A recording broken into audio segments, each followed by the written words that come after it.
Hi everyone, welcome back to another video from Gameplay Classic. In today's episode, we are going to be learning how to clear local files in Golf Clash. Clearing local files in Golf Clash can help resolve performance issues, free up storage space, and ensure the game runs smoothly on your device. So in order to do that, first of all, launch open the Golf Clash application on your mobile device, and once you're in the home page, tap the gear button located in the top left corner of the main menu. Within the settings menu, tap on Game.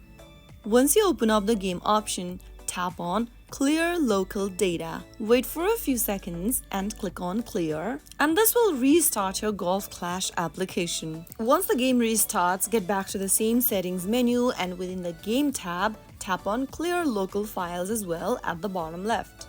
Right after you do that, you will then be able to reset the app to its just installed state, removing all local data.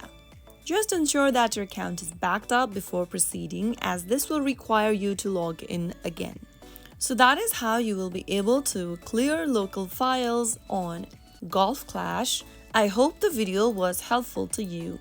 If it was, make sure to give us a thumbs up and subscribe to Gameplay Classic for more videos like this. I will see you again in the next video. Thank you for watching.